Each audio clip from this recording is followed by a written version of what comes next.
Hola, pues yo me llamo Miguel, creo que ya estoy presentado, pero bueno, como es el primer vídeo así, pues hola. Y lo primero, muchas gracias a todos los que estáis sintonizando el vídeo o los que os estáis conectando, sea desde el portátil, sea desde el móvil, tomando notas. Si por fuerza mayor os tenéis que estar conectándoos en la calle o haciendo otras tareas, muchas gracias. Y a los que habéis silenciado el móvil y lo habéis dejado encima de la cama o por ahí, bueno, todavía estáis a tiempo. ¡Despierta! Bueno, todavía estás a tiempo de quitar el silencio. Es que si está puesto el silencio da igual que grite, ¿no? Pero bueno. Vale, eso si lo has visto en algún reflejo, quita el silencio y escucha, que seguro que algo te llevas. Bueno, vamos a tomar como punto de partida este libro, La Cruz del Rey, que toma pasajes selectos o específicos que ha seleccionado del Evangelio de Marcos y con ellos va trabajando pues algunas cuestiones fundamentales del cristianismo. Y vamos a ver uno que titula La danza, que trata sobre la Trinidad. Y plantea la Trinidad como una danza, no es que sea él el primero que lo hace, planteando que las personas de la Trinidad están en movimiento, hay un dinamismo, no es algo quieto y estático.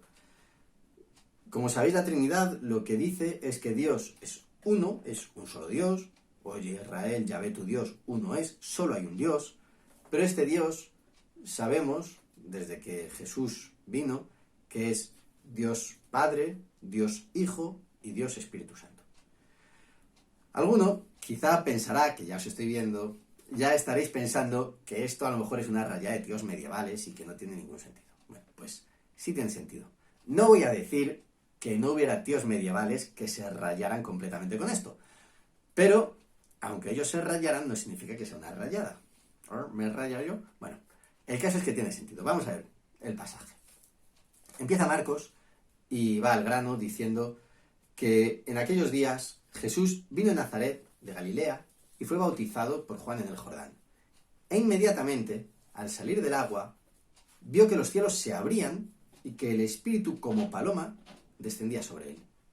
Y vino una voz de los cielos que decía: tú eres mi Hijo amado, en ti me he complacido. Aquí tenemos al Padre, tenemos al Hijo, tenemos al Espíritu Santo, de un modo muy claro. Génesis empieza también con una escena en la cual están estas tres personas. Dice que en el principio creó Dios los cielos y la tierra. Dice que el Espíritu de Dios se movía, aleteaba sobre la superficie de las aguas. Y entonces dijo Dios: sea la luz, y hubo luz. Y Juan nos recuerda o nos relaciona a Jesús con el verbo de Dios. En el principio era el verbo, y el verbo estaba con Dios, y el verbo era Dios. Jesús es el verbo, el Hijo es el verbo de Dios. La Biblia termina en Apocalipsis también con las tres personas de la Trinidad, en una escena en la cual Juan dice que vio un río de agua de vida, ya estamos en la Jerusalén celestial, dice que vio un río de agua de vida resplandeciente como cristal que salía del trono de Dios y del Cordero. Tenemos a Dios y al Cordero y tenemos el río de vida, que es el Espíritu Santo. También me gustaría que tuviéramos ahí un poco en mente el papel central del amor en el cristianismo. Como cuando a Jesús se le pregunta ¿cuál es el mandamiento primero? Y él dice: amarás a Dios con todo, con toda tu fuerza, con toda tu mente, con todo tu espíritu, con todo. Y al prójimo como a ti mismo. También que Dios es amor. Volveremos sobre este pasaje más tarde. Dios no es que ame, es que Dios es amor.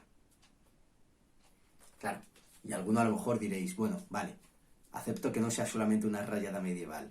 Es una rayada de tíos medievales y de algunos que seguís con ello. Bueno, tened un poco de paciencia, que van a ser 10 minutos.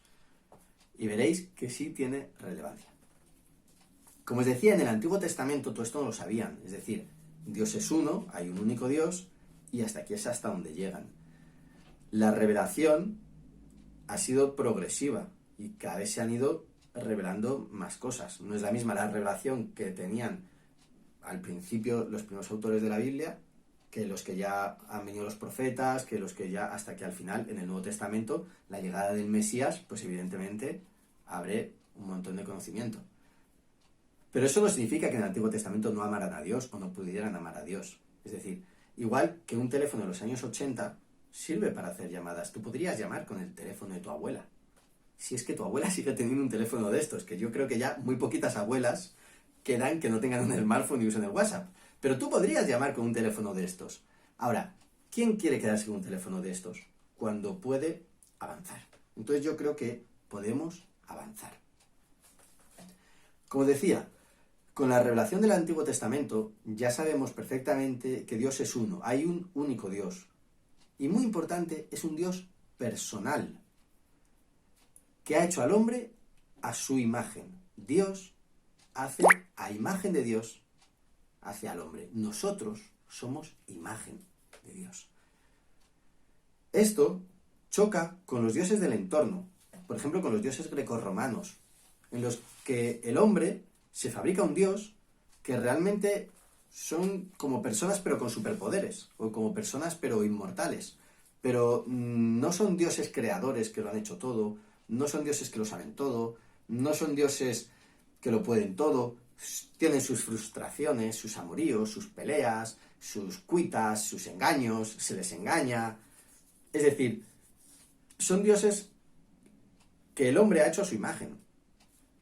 También contrasta con otras cosas como la nueva era, o con que si todo es Dios, que si el universo entero es Dios, que si Dios es la suma de todas las cosas, que si la energía de todo, pues...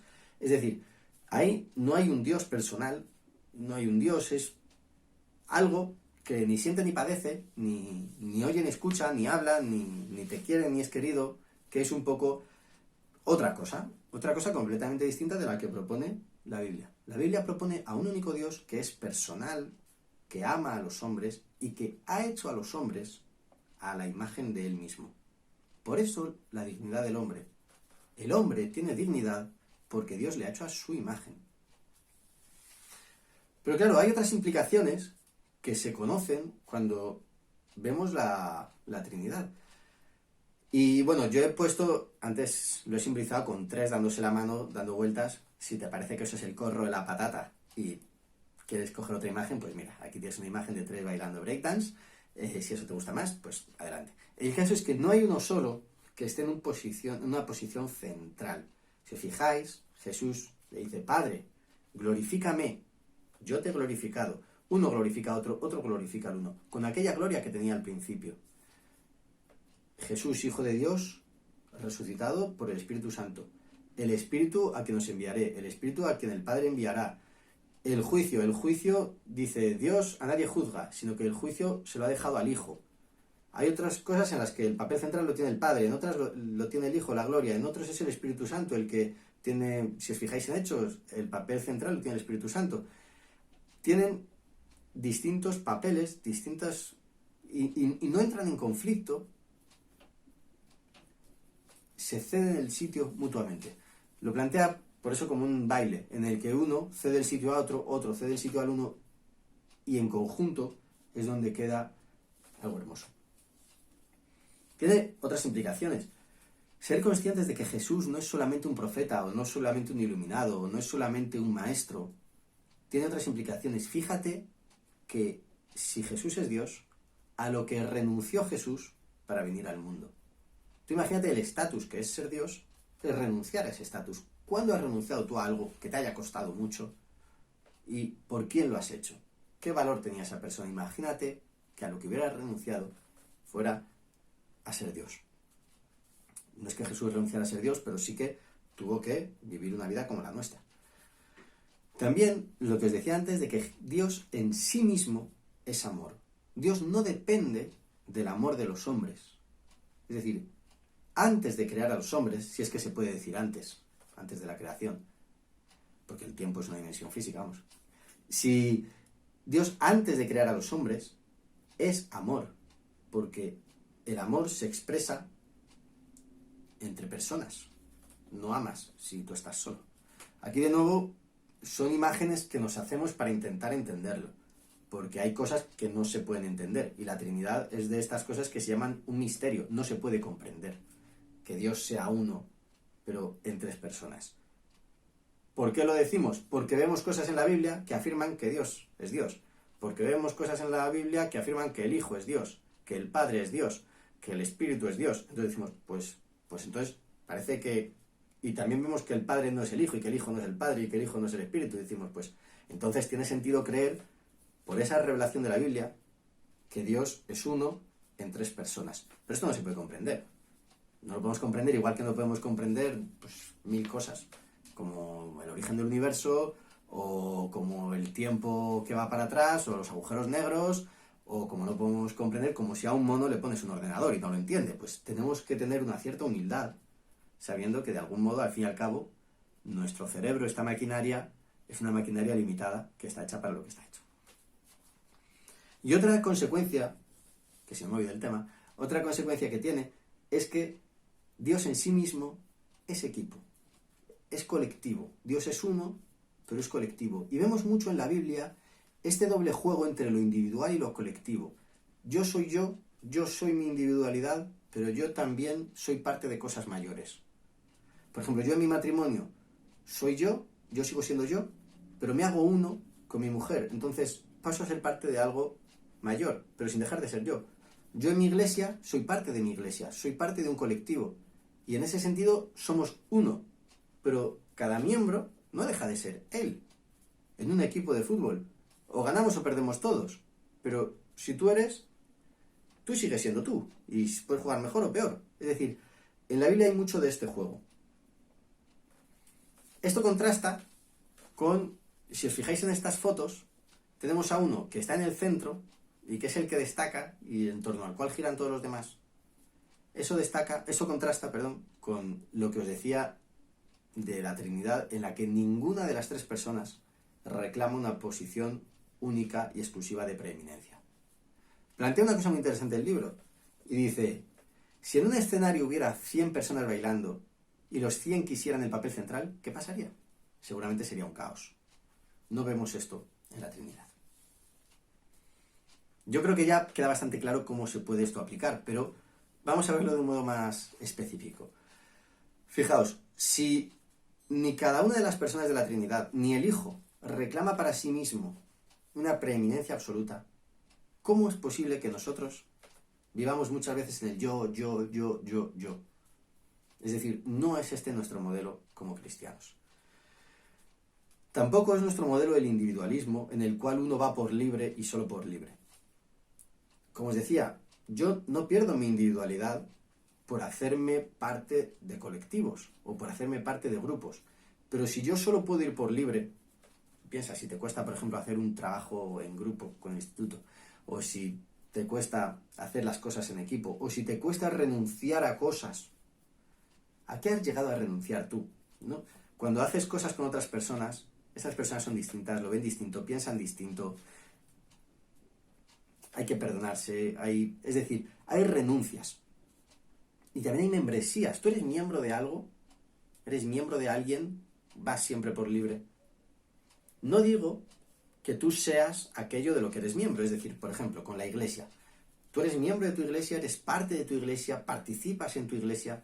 Vale, tu iglesia no te define, igual que tu grupo de amigos no te define. Pero ¿eres parte de algo o siempre por libre? Bueno, ir siempre por libre tampoco es el modelo del cristianismo. Tampoco es el modelo del cristianismo estas relaciones líquidas, superficiales, en que al final, pues, no hay mucho. Nuestro modelo de relaciones son las relaciones sólidas, amistades sólidas. No puedes tener 1000 amigos, no puedes tener 100 amigos, no puedes tener... Todos tus amigos de Facebook no son amigos. Pero ¿tienes amigos? ¿Hay personas con las cuales tienes relaciones sólidas? También el tema de la aceptación y la popularidad. Si os fijáis en la popularidad, uno lo que busca es destacar, que es lo contrario a lo que decíamos de ser parte todos iguales de un grupo. La aceptación hay que tener cuidado, porque hay un punto en que es sana. O sea, es sano querer ser aceptado por el grupo. Y es sano que yo quiera que mis iguales me acepten. Ahora, si para ser aceptado yo tengo que renunciar a mi individualidad, ahí tenemos un problema. Nuestro modelo es que tú no pierdes tu individualidad, pero te haces miembro de cosas mayores. Sigues siendo tú. De hecho, en un sentido eres más tú. Pero ese tú se expresa con otras personas. Igual que decía antes que las relaciones deben ser sólidas o debe haber relaciones sólidas, eso no significa que no haya relaciones que se puedan romper o grupos con los que se pueda romper. O el aislamiento. Vivimos una sociedad en que hay mucho aislamiento, pero el aislamiento choca con todo esto que decimos de la Trinidad. Y al final uno se lo tiene que mirar uno mismo al espejo. Mírate a ti mismo y a ver cómo es lo que ves delante de ti. Y para terminar, mira, Dios es equipo. Si Dios es equipo, tú mismo, ¿no deberías jugar en equipo? Mójate por los demás.